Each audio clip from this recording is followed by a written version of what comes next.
Everyone, welcome back. आज इस video में मैं आप लोगों के साथ शेयर करने वाली हूँ एडवाइजरी फॉर कैंडिडेट जो कि NEET UG 85% state quota counselling में पार्ट लेने वाले हैं। प्लीज़ प्लीज़ प्लीज़ इस वीडियो को पूरा देखना, मेरे लिए नहीं अपनी काउंसलिंग के लिए इस वीडियो को पूरा देखना, क्योंकि ये एडवाइजरी है। अगर आप एक भी चीज़ में गलती करते हैं तो काउंसलिंग में आपको दिक्कत होगी। इसीलिए इस वीडियो में जो भी चीज़ है वो मैं पूरी पढ़कर एक्सप्लेन करने वाली हूँ। इसीलिए प्लीज़ इस वीडियो को पूरा देखना। और ये जो भी PDF आपके सामने दिखाई दे रहा है, मैं इसको टेलीग्राम ग्रुप पर अपलोड कर दूँगी या फिर आप DME की वेबसाइट से भी डाउनलोड कर सकते हैं। तो सबसे पहला पॉइंट ये है कि ये जो काउंसलिंग हो रही है नीट यूजी काउंसलिंग जो आपकी स्टेट कोटा की है, ये MBBS as well as BDS student दोनों के लिए हो रही है। साथ ही साथ इसमें NRI कोटा की सीट्स होंगी प्राइवेट मेडिकल कॉलेज में। तो ऐसे स्टूडेंट जो कि NRI कोटा से सीट लेना चाहते हैं वो भी सीट ले सकेंगे इसी काउंसलिंग के थ्रू। नेक्स्ट पॉइंट ये है कि इस काउंसलिंग में जो भी आपकी पर्सनल डिटेल होगी, लॉगिन ID या फिर पासवर्ड, आपको किसी से भी शेयर नहीं करना है, क्योंकि आपकी पर्सनल इन्फॉर्मेशन को कोई भी एडिट कर सकता है आपकी लॉगिन ID और पासवर्ड के थ्रू। नेक्स्ट पॉइंट ये है कि रजिस्ट्रेशन के पूर्व, रजिस्ट्रेशन से पहले जो भी आपके पास यूज़र मैनुअल आएगा उसे आपको अच्छे से पढ़ लेना है, सारे रूल्स अच्छे से पढ़ लेना है। और अगर आपको कोई भी चीज़ ना समझ आए तो आप इस ईमेल ID पर मेल करके आप अपने डाउट काउंसलिंग के रिगार्डिंग पूछ सकते हैं, ताकि आपसे कोई भी गलती ना हो। रजिस्ट्रेशन के वक्त हो, चॉइस फिलिंग के वक्त हो, या फिर काउंसलिंग की पूरी प्रोसेस में आपको जो भी चीज़ नहीं समझ आ रही है, आप इस ईमेल ID पर आप पूछ सकते हैं। नेक्स्ट पॉइंट जो है वो बैंक अकाउंट से रिलेटेड है कि जो रजिस्ट्रेशन के वक्त बैंक डिटेल मांगी जाती है वो बैंक अकाउंट सेविंग अकाउंट होना चाहिए, किसी माइनर का अकाउंट नहीं होना चाहिए।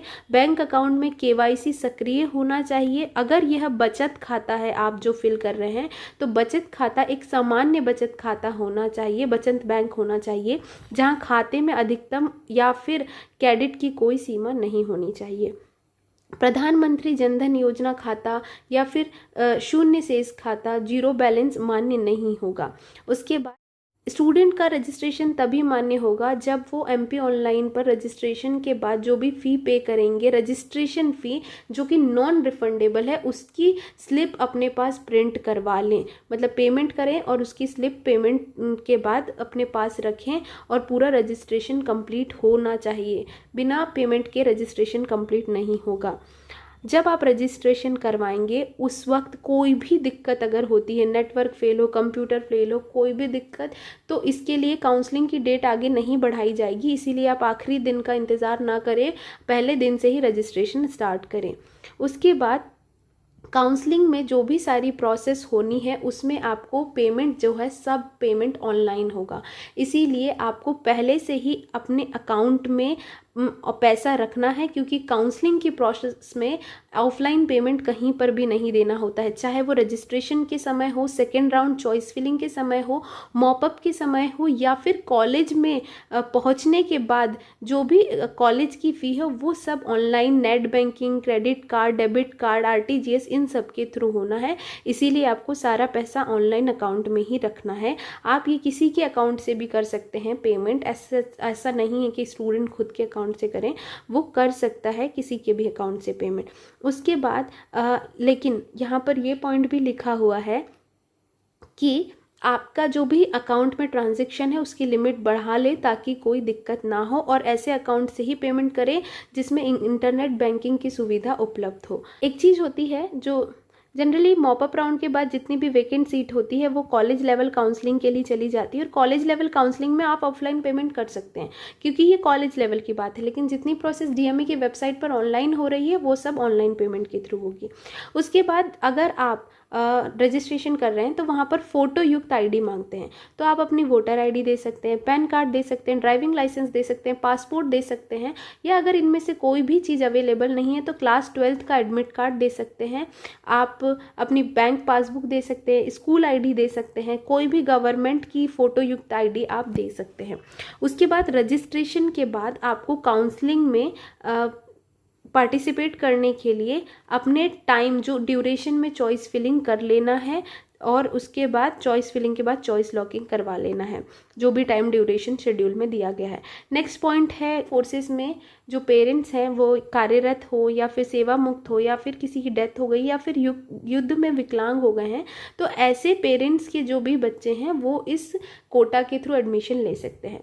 नेक्स्ट पॉइंट है 5% रिजर्वेशन के लिए। तो 5% रिजर्वेशन ऐसे स्टूडेंट जिन्होंने 6वीं से 12वीं तक के स्कूलिंग जो है government Madhya Pradesh government school से की है, तो वो इसके लिए एलिजिबल है। साथ ही साथ ऐसे स्टूडेंट जिन्होंने शिक्षा का अधिकार अधिनियम के माध्यम से प्रवेश के आधार पर 1st से 8th तो प्राइवेट किया है लेकिन 9वीं से 12वीं गवर्नमेंट में पढ़ा है, तो ये स्टूडेंट भी 5% कोटा का पार्ट होगा। लेकिन याद रहे कि 1st से 8th तक वो इस शिक्षा के अधिकार अधिनियम के माध्यम से ही 1st से 8th पढ़ा होना चाहिए। अदरवाइज 6th से 12th जो गवर्नमेंट में पढ़ा है उन्हें तो मिलेगा ही मिलेगा, बट 9वीं से 12वीं वालों का एक केस है, 1st से 8 शिक्षा का अधिकार अधिनियम के थ्रू सिलेक्शन हुए स्टूडेंट को ही मिलेगा। तो आई थिंक ये चीज़ क्लियर है। नेक्स्ट ये है कि जो भी स्टूडेंट काउंसलिंग में पार्टिसिपेट कर रहा है वो किसी एक कोटे का फ़ायदा उठा सकता है। जैसे अगर कोई डिसेबल है तो वो डिसेबिलिटी कोटा से ही करेगा, सैनिक है तो सैनिक कोटा से ही, 5% है तो 5% से ही। ये सब कोटों को मिक्स करके काउंसलिंग नहीं करवा सकते हैं। उसके बाद जो फर्स्ट राउंड चॉइस फिलिंग है वो सिर्फ MP के स्टूडेंट ही करवा सकते हैं, बाहर के स्टूडेंट नहीं करवा सकते हैं। उसके बाद स्टूडेंट को ये एडवाइस दी जाती है कि जब आप अपने ऑप्शन चूज़ करें चॉइस फिलिंग में, तो आप वो ऑप्शन जो है पहले से ही लिख के रख लें अपनी एक नोटबुक में, ताकि आपको काउंसलिंग में चॉइस फिलिंग के वक्त कोई दिक्कत ना हो। 15 पॉइंट ये है कि जो भी स्टूडेंट चॉइस फिलिंग कर रहा है वो अपने कॉलेज की चॉइस फिलिंग सोच समझ कर करे, ताकि ऐसा कोई कॉलेज अलॉट हो गया तो उसमें वो एडमिशन ले। अगर एडमिशन नहीं लेता है और कॉलेज अलॉट होने की कंडीशन में वो जो अलॉटेड कॉलेज है उसमें नहीं पहुंचता है, तो ऐसा स्टूडेंट काउंसलिंग से बाहर कर दिया जाएगा। राउंड 1 में अगर अलॉट हुआ है कोई कॉलेज और आप उस कॉलेज में एडमिशन लेने नहीं जा रहे हैं तो आप काउंसलिंग से बाहर हो जाएंगे। आप अपग्रेडेशन करवा सकते हैं, लेकिन पहले आपको राउंड 1 अलॉटेड कॉलेज में एडमिशन लेने, डॉक्यूमेंट वेरिफिकेशन करवाने जाना पड़ेगा। और अपग्रेड नहीं हुआ तो आपका जो फर्स्ट राउंड का कॉलेज है वही कॉलेज माना जाएगा। इसीलिए आपको अपनी जो चॉइस फिलिंग है उसका ध्यान रखना है। नेक्स्ट पॉइंट ये है कि स्टूडेंट किसी भी राउंड में चॉइस फिलिंग जब करेगा तो उसे अपनी चॉइस लॉकिंग करवा लेना है। अगर वो चॉइस लॉक नहीं करता है तो उनकी चॉइस फिलिंग मान्य नहीं होगी। नेक्स्ट पॉइंट ये है कि आपको जब भी अलॉटमेंट लेटर मिलेगा कॉलेज का, तो आप अपनी लॉगिन आईडी जो है, जो आपके रजिस्ट्रेशन पर बनेगी, वहाँ से डाउनलोड कर सकते हैं।